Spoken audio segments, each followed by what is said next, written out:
இறையேசுவில் அன்புமிக்க சகோதர சகோதரிகளே, இந்த நாளிலே கிறிஸ்து இயேசுவின் பிறப்பு விழாவை நாம் கொண்டாடுகிறோம்.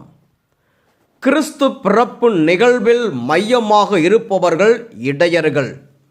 சீசர் அகுஸ்து குரேனியு என பேரரசர் பெயரையும் ஆளுநர் பெயரையும் பதிவு செய்கின்ற லூக்கா இடையர்கள் பெயரையோ அவர்கள் ஆடு மேய்த்து கொண்டிருந்த இடத்தின் பெயரையோ பதிவு செய்ய மெனக்கெடவில்லை. இடையர்களுக்கு பெயர் தேவையில்லை என்றுதான் லூக்காவின் சமகாலத்து மக்கள் நினைத்தனர். இந்த பெயரில்லா பெரியவர்களுக்குத்தான் பெரியவராம் இயேசுவின் பிறப்பு அறிவிக்கப்படுகின்றது. ஜோசப் பிளேபியஸ் என்ற வரலாற்று அறிஞர் இடையர்களை பற்றி 3 வார்த்தைகளை சொல்லுகின்றார். 1. இடையர்கள் அழுக்கானவர்கள். அவர்கள் ஆடுகளோடு தொடர்பில் இருப்பவர்கள். அவர்கள் காலணிகள் அணிவதில்லை. அவர்களின் கால்கள் புழுதியாயிருக்கும். அவர்கள் ஆடுகளோடு ஆடுகளாக உறங்குபவர்கள். ஆடுகளின் கழிவுகளோடு உழல்பவர்கள். 2. இடையர்கள் பொய்யர்கள். அடுத்தவருடையதை தங்களுடையது என்றும் தங்களுடையதை அடுத்தவருடையது என்றும் சொல்பவர்கள். 3. இடையர்கள் திருடர்கள். தங்களின் ஆடுகளில் ஏதாவது ஒன்று தங்கள் கவனக்குறைவினால் காணாமல் போனால் அதை ஈடுகட்ட வேறு கிடைகளில் உள்ளவற்றை திருடிக் கொள்வர். அடுத்தவரின் விளைச்சல் நிலத்தில் ஆடுகளை மேய விடுவார். விளைச்சல் செய்து களங்களில் சேர்த்து வைத்திருப்பவற்றை திருடுபவர்கள். இவர்கள் ஊர் விட்டு ஊர் செல்வதால் எந்த ஊரில் யார் இருக்கிறார், யாரிடம் பணம் இருக்கிறது, யாரை கொள்ளையடிக்கலாம் என்று நோட்டமிட்டு திருடர்களுக்கு தகவல்கள் சொல்பவர்கள். இப்படிப்பட்ட இடையர்களுக்கு இயேசுவின் பிறப்பு செய்தி அறிவிக்கப்படுகிறது என்பதுதான் கிறிஸ்து பிறப்பு நிகழ்வின் பெரிய வியப்பு.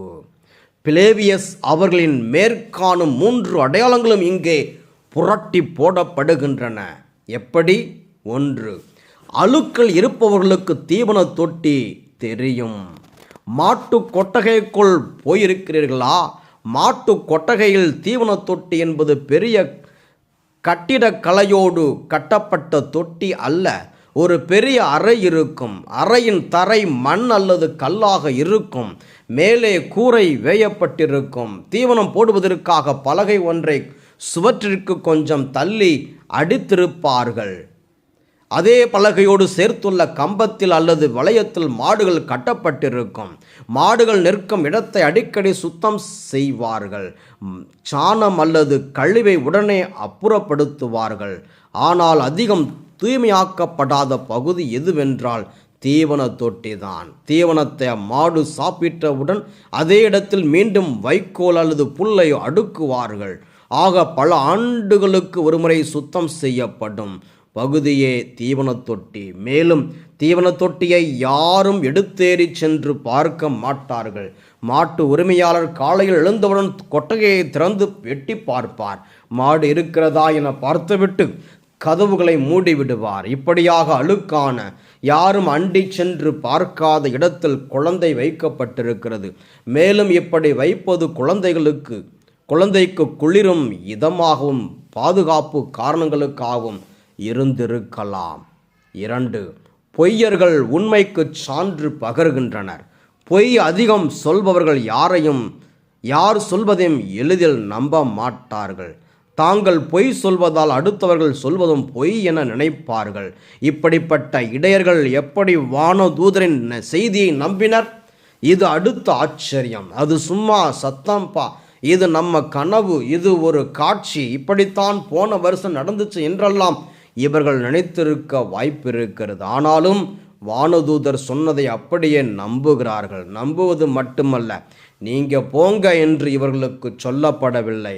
வெறும் தகவல்தான் வானதூதர் கொடுக்கிறாரே தவிர அவர்களுக்கு அழைப்பு விடுக்கவில்லை. வெறும் தகவலையே அழைப்பாக ஏற்று புறப்பட்டு செல்கின்றனர். சென்றது மட்டுமல்லாமல் தாங்கள் கேட்டதை குழந்தையின் பெற்றோரிடம் சொல்கின்றனர். கடவுளை போற்றி புகழ்ந்து கொண்டே தங்கள் வீடு திரும்புகின்றனர்.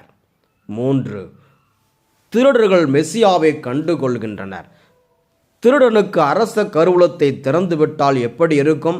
இங்கே இன்னொரு ஆச்சரியத்தை கவனித்தீர்களா? மெசியாவை தீவன தொட்டியில் முதலில் திருடர்களே காண்கின்றனர், சிலுவையில் இறுதியிலும் திருடர்களே காண்கின்றனர். திருடச் செல்லும் முன் வீட்டை அடையாளம் காட்டி அனுப்புவார்கள். இந்த கலர் சட்டை போட்ட இந்த மனிதர் காசு வைத்திருக்கிறார் என்று அடையாளம் சொல்லி அனுப்புவது போல குழந்தையை துணிகளில் சுற்றி தீவன தொட்டியில் கிடத்தி இருப்பதை காண்பீர்கள் என அடையாளம் சொல்கிறார் வானதூதர். ஆக கிறிஸ்து பிறப்பின் ஆச்சரியம் என்னவென்றால், இயேசு ரொம்பவும் பாதுகாப்பற்ற சூழலில் பிறக்கிறார். முன்பின் தெரியாத இடையர்கள், அழுக்கர்கள், திருடர்கள், பொய்யர்கள் தங்களை தேடி வந்தபோது அந்த சின்ன இளவல் மரியாளும் தச்சர் யோசேப்பும் எப்படி எதிர்கொண்டிருப்பார்கள்? இவ்வாறாக முன்பின் தெரியாத இடத்தில் முன்பின் தெரியாத நபர்கள் முன் நடந்தேறுகிறது கிறிஸ்து பிறப்பு. கிறிஸ்து பிறப்பு இன்று எனக்கு 3 பாடங்களை கற்பிப்பதாக நான் எண்ணுகிறேன். 1, பிரேக்கிங் த ரொட்டீன், வழக்கத்தை உடைப்பது. தன் பாப்பா பாட்டில் பாப்பாவுக்கு அறிவுரை சொல்கின்ற பாரதியார், காலை எழுந்தவுடன் படிப்பு, பின் கனிவு கொடுக்கும் நல்ல பாட்டு, மாலை முழுதும் விளையாட்டு என்று வழக்கப்படுத்தி கொள்ளு பாப்பா, பழக்கப்படுத்தி கொள்ளு பாப்பா என்கிறார். நம் குழந்தையாயிருக்கும் நமக்கு சொல்லப்படுவது எல்லாம் பழக்கமும் வழக்கமும் தான். பெரியவருக்கு எழுந்து நிற்றல், சாப்பிடும் முன் கைகளை கழுவுதல், வணக்கம் சொல்லுதல் என நிறைய வழக்கங்களும் பழக்கங்களும் கற்கின்றோம். சில வழக்கங்களை நாமே ஏற்படுத்தி கொள்கிறோம். கருப்பு சட்டை போடுவது, வெள்ளை நிறம் மட்டும் அணிவது, மீசை வைப்பது, தாடி வைப்பது என சில மேலாண்மையியல் நிபுணர்களும் நாம் நிறையவற்றை வழக்கப்படுத்தி கொள்ளும்போது நாம் நிறைய காரியங்களை செய்ய முடிகிறது என்கிறார்கள். ஆனால் வழக்கங்களை உடைப்பதில்தான் கிறிஸ்து பிறப்பின் முக்கியத்துவம் இருக்கிறது. தங்கள் கிடையை காவல் காத்து கொண்டிருந்த இடையர்களுக்கு வழக்கம் காவல் காப்பது தான். ஆனால் அந்த வழக்கத்தை உடைக்கின்றார் வானதூதர். அவர் உடைப்பதை விட தாங்களே அதை உடைக்க முன் வருகின்றனர். வானதூதர் அவர்களை விட்டு விண்ணகம் சென்றபின், வாருங்கள், நாம் பெத்லகேமுக்கு போய் ஆண்டவர் நமக்கு அறிவித்திருக்கிற இந்த நிகழ்ச்சியை பார்ப்போம் என்று சொல்லி விரைகிறார்கள். வழக்கமான காரியங்களை செய்வதால் நாம் மனித நிலையில் வேண்டுமானால் நிறைய வேலைகளை அல்லது இலக்குகளை அடையலாம். ஆனால் இறை அனுபவம் தேவையெனில் பிரேக்கிங் தி ரொட்டீன் மிக அவசியம். வழக்கத்தை உடைப்பது மிக அவசியம். இதைத்தான் நாம் நல்ல சமாரியன் எடுத்துக்காட்டிலும் காண்கின்றோம். லூக்கா 10:25-35. அடிபட்டு கிடந்தவனை கடந்து சென்ற குருவும் லேவிக்கும் தன் ரொட்டீன் வழக்கம்தான் மிக முக்கியமாக தெரிந்தது. அவர்கள் தங்கள் வழக்கத்தை உடைக்க விரும்பவில்லை. ஆக தங்கள் வழி செல்கின்றனர். ஆனால் சமாரியனோ தனக்கு ஒரு இலக்கும் ரொட்டினும் இருந்தாலும் அதை உடைக்கின்றார், வழக்கத்தை உடைக்கின்றார். ஆகையால் தான் அவரால் இரக்கம் காட்ட முடிகிறது. இன்று என்னால் ரொட்டினை உடைக்க முடிகிறதா? கடிவாளமிட்ட குதிரை போல நான் என் வேலையில் ஓடிக்கொண்டே இருக்கின்றேன்னா, இது இப்படித்தான் இருக்க வேண்டும், அது அப்படித்தான் இருக்க வேண்டும் என என்னை பற்றியும் பிறரை பற்றியும் படிமங்களை வளர்த்திருக்கிறேனா? 2, அழைப்பின்றி புறப்படுவது. நாம் பிறந்தபோது நமக்கு எந்த அழைப்பும் கொடுக்கப்படவில்லை, இறக்கும் போதும் எந்த அழைப்பும் கொடுக்கப்படுவதில்லை. ஆனால் இந்த இரண்டிற்கும் நடுவில் நாம் அழைப்புக்காக காத்து கொண்டே இருக்கிறோம்.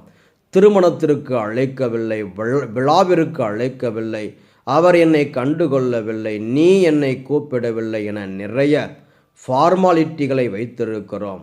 வானதூதர்கள் இடையர்களுக்கு எந்த அழைப்பும் கொடுக்கவில்லை. மரியாளும் யோசேப்பும் எங்களுக்கு ஒரு இளவரசன் பிறந்திருக்கிறான் என யாருக்கும் அழைப்பு அட்டையோ குறுஞ்செய்தியோ அனுப்பவில்லை. ஆனாலும் இடையர்கள் உடனே புறப்படுகின்றனர். தங்களுக்கு கிடைத்த தகவலையும் அழைப்பாக எடுத்துக்கொண்டு புறப்படுகின்றனர். வரலாற்றில் மாற்றங்கள் ஏற்படுத்தியவர்கள் எந்த அழைப்பிற்கும் காத்திருக்கவில்லை. ஆப்பிரிக்காவில் உள்ள இந்தியர்களுக்காக வந்து போராடுங்கள் என யாரும் காந்தியை அழைக்கவில்லை. கொல்கத்தாவின் சேரி மக்களுக்கு ஏதாவது செய்யுங்கள் என யாரும் அன்னை தெரசாவை அழைக்கவில்லை. இவர்கள் தங்கள் கண்முன் நடக்கும் நிகழ்விற்கு ஏற்ற செயலை செய்கிறார்கள். அதுதான் இறை அனுபவம். அதாவது இயல்பான யதார்த்தமான நிகழ்வுகளில் யதார்த்தமாக செயல்படுவது கிறிஸ்து பிறப்பின் இரண்டாம் அழைப்பு. 3. நம் வேலையை தொடர்ந்து செய்வது. இடையர்கள் தாங்கள் கேட்டவை கண்டவை அனைத்தையும் குறித்து கடவுளை போற்றி புகழ்ந்து பாடிக்கொண்டே திரும்பிச் சென்றார்கள் என பதிவு செய்கின்றார் லூக்கா. மெசியாவை கண்டவர்கள் மெசியாவை பற்றி கொள்ளவில்லை. மெசியா பிறந்திருக்கிறார் என மறைபரப்பு செய்யவில்லை. தங்கள் வேலையை பார்க்க புறப்பட்டு செல்கின்றார்கள். கடவுள் அதனதன் நேரத்தில் அதனதன் நிகழ்வை செயல்படுத்துவார். நீ உன் வேலையை பாரு, நடப்பது அதுபோல நடக்கும் என்று வாழ்வை அதன் போக்கில் வாழ்கிறார்கள். நான் இறை அனுபவம் பெற்றிருக்கிறேன், அதை உங்களுக்கு தருகிறேன் என்ன நிறைய போதகர்களும் குருக்களும் புறப்படுகிறார்கள்.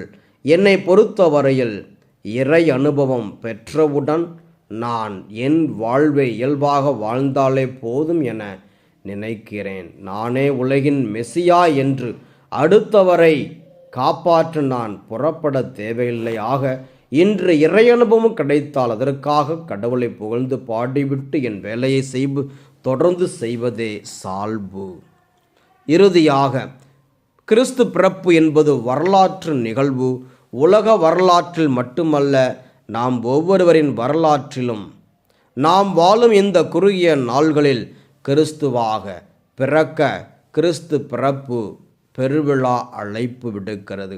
இன்றைய உலகில் நாமும் பாதுகாப்பற்ற சிறு குழந்தையாக இந்த உலகம் என்ற தீவனத் தொட்டியில் கடத்தப்பட்டிருக்கிறோம்.